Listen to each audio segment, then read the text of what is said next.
ये सुख दुख, ये ब्लॉकेजेस, तो ये सृष्टि का निर्माण ही क्यों हुआ और ये सारा क्रिएशन में क्यों आया? अब बहुत सुंदर प्रश्न है। हाँ, ये तो बहुत सीक्रेट वाला प्रश्न है। बहुत बढ़िया प्रश्न है। अब इसका जवाब दूं कि नहीं दूं वो सोच रहा हूं मैं, है ना? ये सबके लिए अलग अलग है ना। सृष्टि का मतलब पर्पस, उद्देश्य क्या है सृष्टि का? Y everything is happening the way it's happening. Cycle of birth and death and creation and dissolution. बनता है बिगड़ता है, बनता है बिगड़ता है, नया बनता है, वो पुराना हो जाता है, वो टूट जाता है, फिर से नया बनता है। तो ये इसके पीछे कारण क्या है? शैल आई रिवील द ट्रुथ? बताऊं सच? देखो बात समझो, ये इसको आप है बाद में थोड़ा सा बैठ के ना डिकोड कर लेना, थोड़ा सा और गहराई में जाना। इस शब्द से नहीं समझेगा, पर आंखें बंद करके आप जब बैठेंगे ना तब आपको इसका अच्छे से मीनिंग समझेगा। Whenever you sit, invite your God, Dada Shriji, that you said this and I would like to understand more about it. Purpose of life और purpose of creation, in fact. Creation ही देखते हैं हम जीवन से better कि सृष्टि का उद्देश्य क्या है। तो purpose of creation is nothing, कुछ भी नहीं है।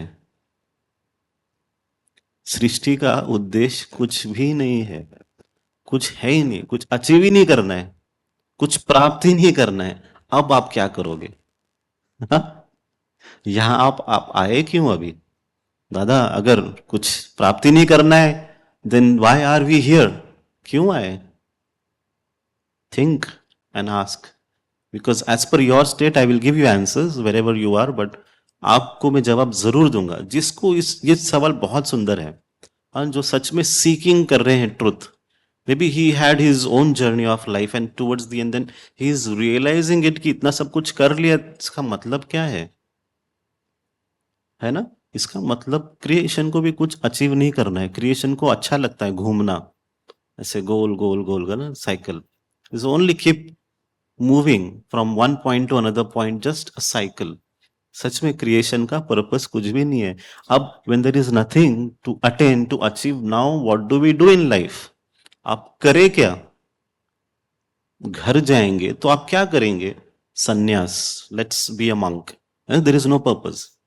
सो becoming a monk is also a purpose, है ना? सन्यासी बनना भी तो एक भाव है, एक रोल, एक भूमिका है वो। तो वो भी तो नहीं बन सकते आप। If there is no purpose then you can't be sannyasi. What do we do? करें क्या? तो अब जीवन तो चलते रहेगा। See, know this properly, life will flow irrespective of your understanding about life. जीवन के बारे में सत्य पता चले नहीं पता चले, पर जीवन तो बहते रहेगा, चलते ही रहेगा वो। अब यहां से आगे, when you know the fact, when you know the truth, there is nothing, पता चल गया कि कुछ भी नहीं है, तो यहां से आगे कैसा चलना है अभी आपको? बिकॉज लाइफ तो बहेगी, आगे बढ़ेगी। तो आपके पास फिर दो विकल्प है। यहां से आगे चलना है तो दो विकल्प कौन से है? एक है रोते रोते जीना, हंसते हंसते जीना। इधर यू कीप क्राइंग और keep enjoying life. Two ways, दो रास्ते। अच्छे से जीना है कि रोते रोते जीना है, क्योंकि पर्पस तो कुछ भी नहीं है और जीना भी तो है। यहां से भाग नहीं सकते हो। यहां पे यूनिवर्स में रिटायरमेंट नहीं है, पता समझा आपको ना? There is no retirement in the universe, you can retire your self.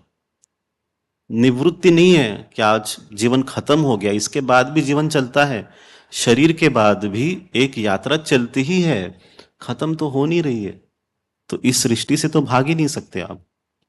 आपके पास फिर एक चॉइस है कि अच्छे से कैसे जिए। How do we live from here onwards happily, peacefully, joyfully? Now let us work on it. अब इसके ऊपर ध्यान देते हैं और उस तरह से चलते हैं। कितना सरल हो गया अभी कि हम अच्छे से कैसे जिए, उस भाव को पकड़ते हैं and let us proceed. And I am there with you, I am there with all of you. Together we will see how that life is, the other side of life or true life or real life. सत्य वाला जीवन कैसा है, हम साथ में मिलके आगे बढ़ के देखेंगे। बहुत सुंदर है, nice question, thank you so much.